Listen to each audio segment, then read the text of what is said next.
Ular uşu жолго ишайт этпейин деп, тоскоолду кылбайын деп, ал ичкерге кирип кеткен жакта деле мына месталар бар да, бияка койсо деле болот. Бирок андай кылбайт да, ушу жолдун боюна коюп, жакыныраак болсун дейт да, булар делечи, айдоочулар деле мына кайсы магазинге келеби, тамактануучу жайга келеби, фонтанга киреби, жакын болсун дейт дагы.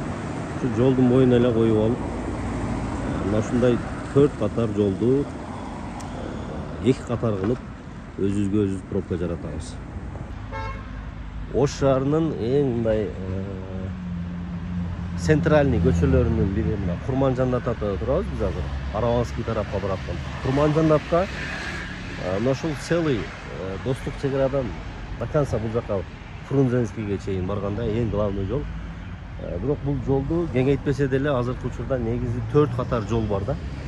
4 катар, 4 полоса бар. Бирок мен буга чейин дагы айтып өткөм, эми туура эмес айттаммы, туура айттаммы билбейм, бирок жаман көрүп тепкилебеңиздер, мен өзүмдүн сунушумду гана айтам да. 2 катарга тең унаалар коюлуп калган. Албетте, бул азыр бул жерге уна койгонго мүмкүн тыюу салган белги жок дейбиз да. Бирок эми бул 10 жыл мурун, балким мисалы да, 10 жыл мурун уна койгону мүмкүн болсо, 10 жыл мурун Ош шаарында 100 000 уна болгон болсо, азыркы учурда 500 000 уна бар да. Ошондой замандын өсүп атканын, калктын санынын өсүп атканын дагы эске алып, мен айтат элем ушундай мындай парковкаларды, булар эми парковка кылыш керек, парковка жок болсо эмне кылайлы дейт да. Булардыкы да туура айдоочулардыкы дагы.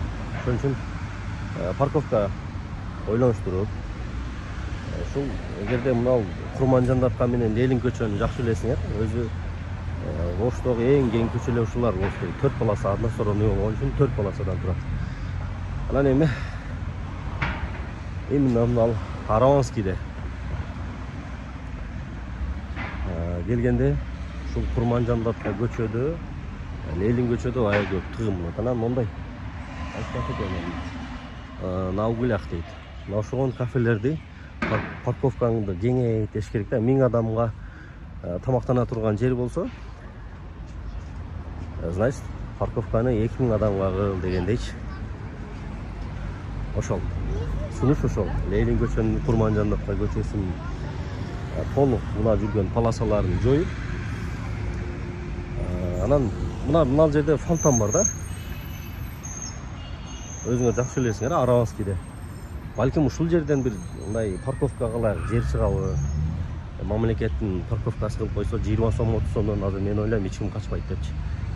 Сен мына жерге уна тыгын кылып бири-бирине тоскоол кылгандан көрө 20 сом берип, 30 сом берип ошол парковкага коюп койгону булар айдоочулардын өзүнө деле ыңгайлуу болот деп ойлойм да. Анан бир эле мен азыр негизги көчөлөрүн айттым, аябай мындай тыгын көп болгон жерлерди. Атак негизинен алып караганда шаардын баардык эле жолдорунда ошондой, эгерде Ошто өнүктүрөбүз дей турган болсок, жол чекесинде уна токтотконду токтотуш керек дагы. Ошол ишканалар болобу, ашкана болобу, парковканы караштыр десе. Эми основной бизде Ошто эмне көп? Бизде кафе менен чайкана көп да бар эле ошолге. Анан баягы частный клиникаларчы, частный клиникаларды, ашканаларды, эми ошол 2 этаж, 3 этаж клиника салып, 2 этаж, 3 этаж ашкана кафелерди салган адам кантип эле парковка салганга мүмкүнчүлүгү. Парковкага өтө бир чоң бир каражат деле керек делбесе керек. Мону орун тапса болду да, места. Ошол. Анан эгерде ушул жерге жолдун боюна токтоп алып, бир полосаны ээлеп, кээде 2-3 полосага чейин токтой берет. Биздин адамдар билесиздер да. Ошондой адамдар болгон болсо мени жаман көрбөңүздөр, бирок эле жок шаарды өнүктүрүш керек, тыгынды жоюш керек. Бул шаардын шаар болуусу бир эле биздин мэрге эмес, бардыгыбызга керек деп ойлойм да. Ал эми колунан келген мэр жасап атат. Бирок жыйынтыгын ошону аткарып салым кошуу дагы биздин өзүбүздөн өмүнө деп ойлойм.